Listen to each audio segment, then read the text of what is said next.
Well, I'm trying to make some headway on these two stagecoaches that ran in Yellowstone Park. I would like to get the backs assembled into the seat arms. There's a special brace that comes up each corner. And I have the original seats off of this 11 passenger, and I'm going to transfer those irons onto these new seats. And there's a couple pieces of wood that I think I can put into this new coach off of the old coach and keep some original parts in it. It just helps the value of that coach. And now that I have my angles figured out, we've gone through that in the last couple of videos, I can just lay up my seat back and I should be able to cut one side to the correct angles, and then with my arms in place it's going to give me the right measurement for the width, and these are going to fit inside these seat arms.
So we are still in a dry run position here now. I have it screwed in place, but I don't have anything glued yet.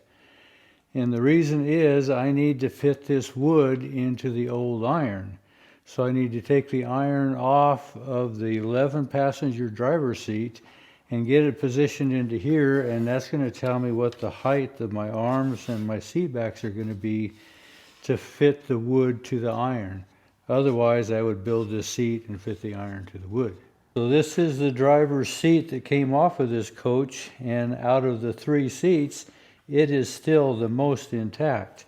It has some features on it that are very unusual, and I'm not sure they are original when it was built, but I need to get these irons off so I can find these measurements to the iron.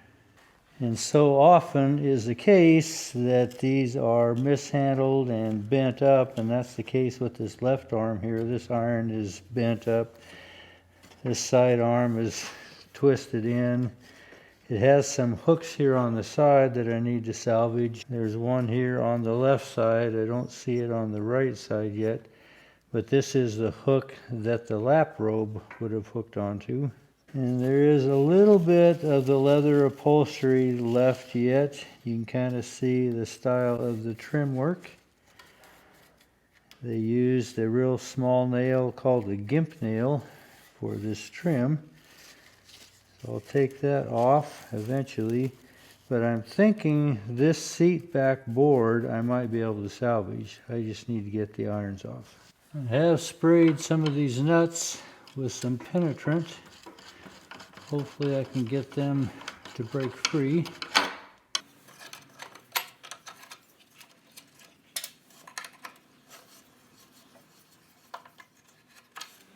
So it has a set of irons that are really unusual to a Yellowstone coach. This is a partition iron that helps the driver, as he sits right here, stay in position. So he's up against this side arm and he's up against this rod here. So when he's driving that team, it keeps him locked into place. This extra high arm has been neatly forged onto this arm here. And I thought maybe it would come down and bolt into this position down here, which possibly it was, but I don't think it was original, mainly because of this iron here.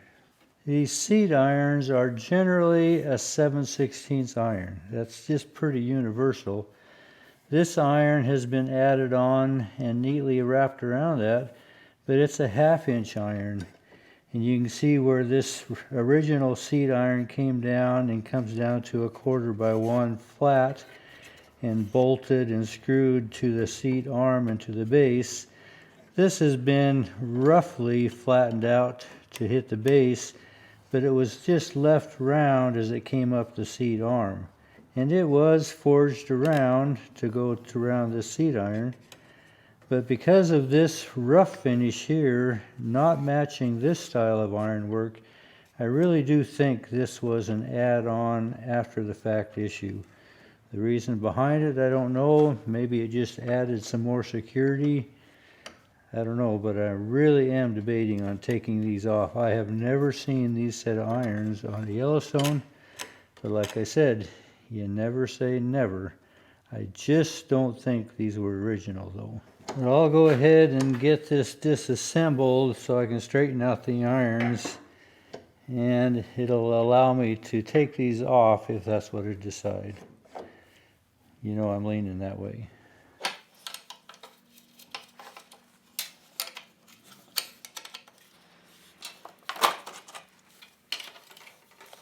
You know, this also brings up the point that is raised very often when I'm doing these restorations. Why are all these irons and the nuts on the inside of the seat? Wouldn't it be really uncomfortable for the passengers to lean up against this ironwork? Why isn't this taken and put on the back? And you can see this is an original Stagecoach seat back. All the irons are in the front and the nuts are up, but it is because everything is covered and upholstered. So the passengers or the driver never leans against any of this stuff. It's always covered. And then the back is nice and clean. It's easy to paint. All you have is the carriage bolt heads, nice and neat, instead of that ugly old iron coming up on the back. And that's one of those indications when somebody is building a wagon or coach or something that's never done it before, and logic in their mind says, well, the iron should go on the back like this. That'd be far more comfortable. So you wouldn't have all these nuts up there. But it's one of those red flags that somebody didn't know what they were doing. They are this position and then upholstered.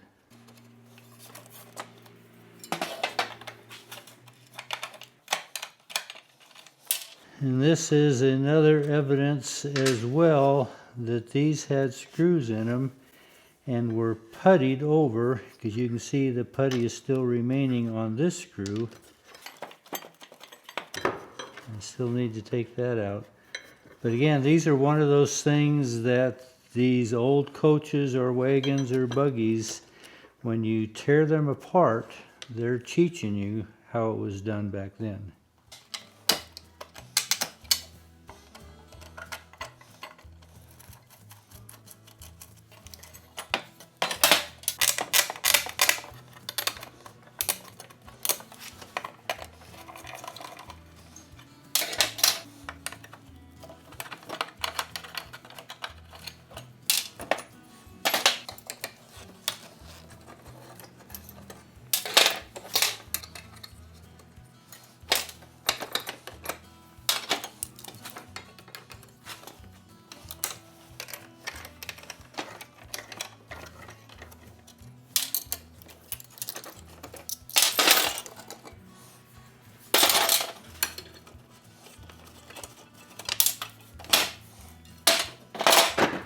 So I've got a little sandblasting time ahead of me. I'll clean these up and maybe straighten a few of them out and see what we've got from there.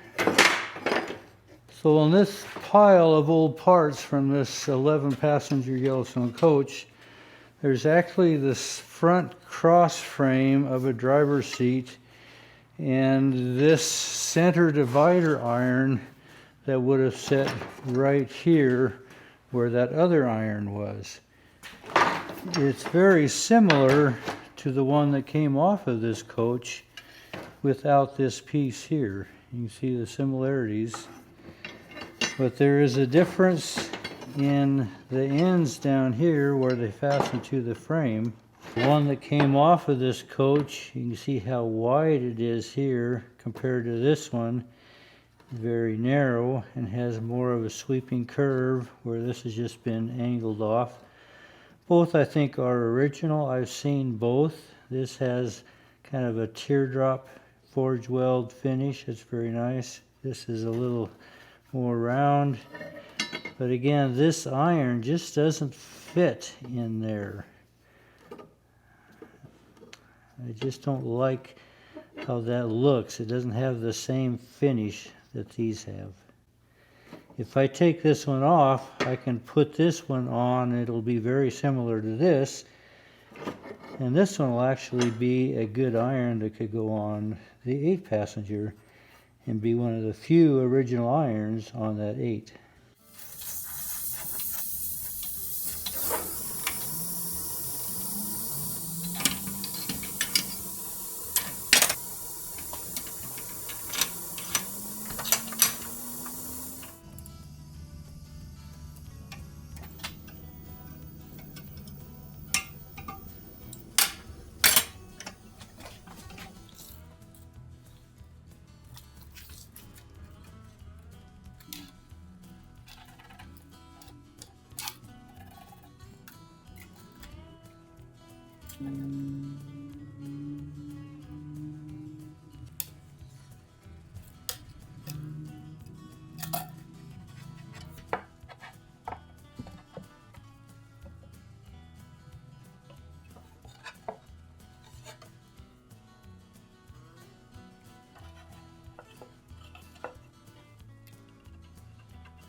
Now I've got these arms and the backs cut so they're extra long. I still have to fit them to the iron.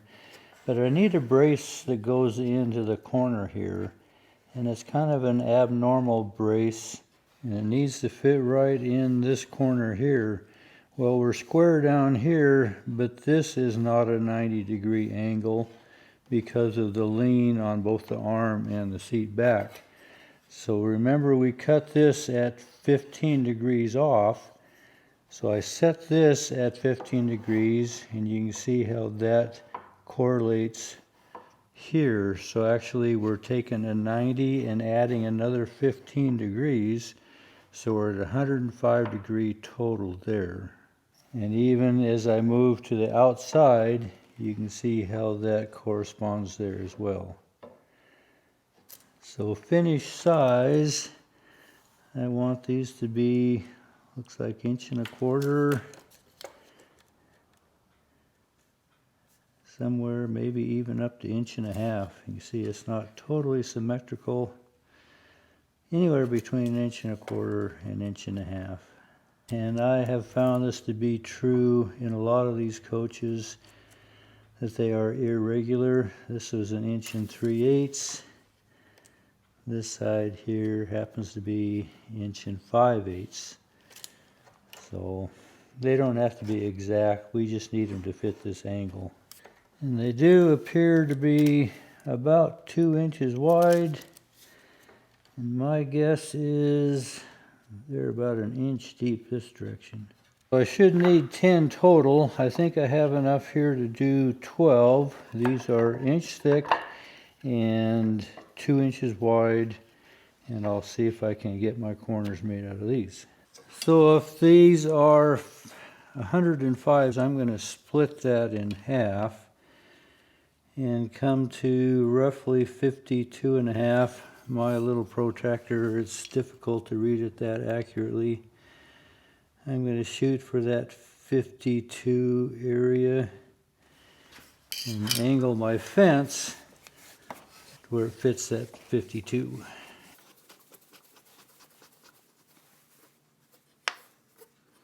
Be there pretty close.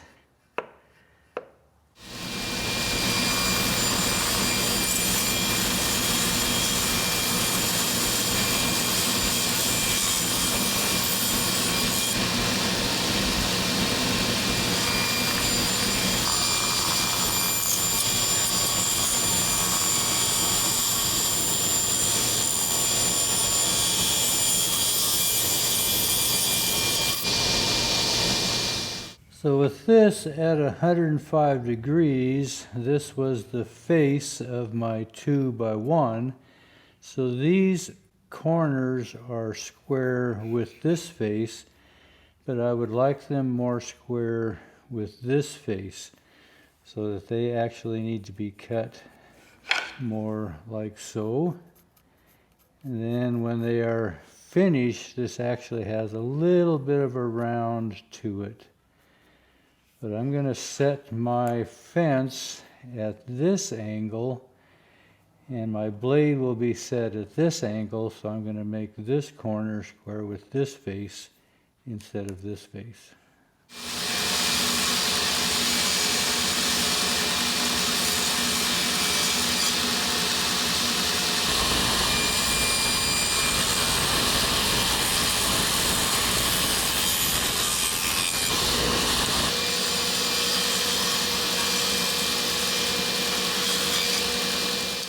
So this will give me my corners that are going to be the support for these Stagecoach seats. And that 105 degree angle seems to be right on. And then because these set at two different angles, 34 and 26, this isn't going to come just down flat to this seat base. It actually is going to have a bit of a taper to it as well. Somewhere in that category. And then that is going to be roughly 1/2 to 5/8 of an inch up. So this point here that is bottoming out into that corner needs to come up that 5/8 of an inch to there. So that's going to come this direction. And then this angle is going to come somewhere into there. And that's always such a strange angle that I end up just putting it on my belt sander and trying to bring it up to these lines. And then I just kind of fine tune it till this sets down tight on the seat frame.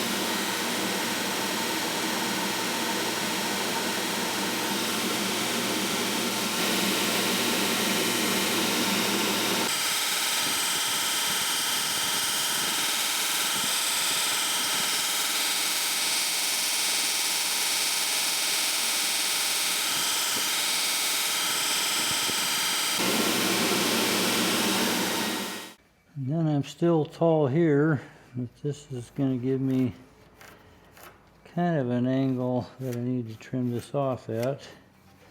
This actually can come down to about there. And these are really strange angles to try to fit through the bandsaw. So I always cut it plenty strong so I can sand it to fit. I'll try to get an idea of how that might be. It's going to be somewhere in there.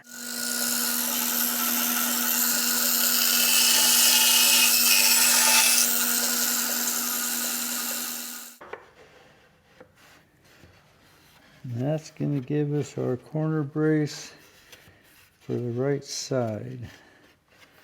Actually fits very nice.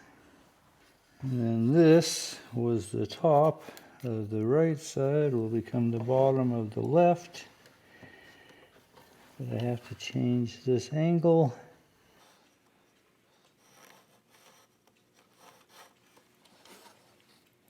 So we're up about 3/4 of an inch. It's really a guess where this has to come. I'm going to take that off there and just kind of work it down piece by piece till I get this one to fit.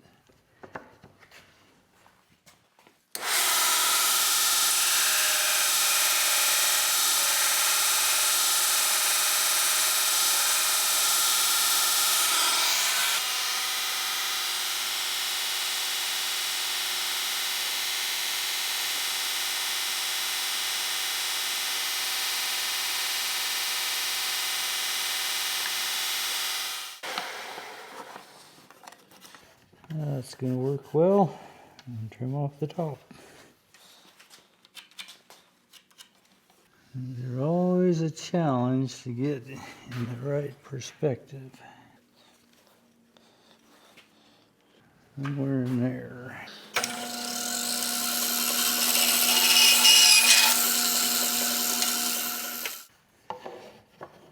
Nice thing about these is I can cut them strong. And as I sand these into position, that'll give me my final angle and height here as well. And that's going to be the final angles on this seat. So I can go ahead and glue these into position. They get 3 screws down both arms and the back into this main frame, and I'll screw and glue them to the frame itself. And then I can start to bring all these heights down to where they fit the irons. That's kind of a tedious process, but cutting these corners is somewhat challenging because of all the angles, but it has a nice finish effect when we're done. We'll keep on going. Appreciate coming along. Thanks for watching.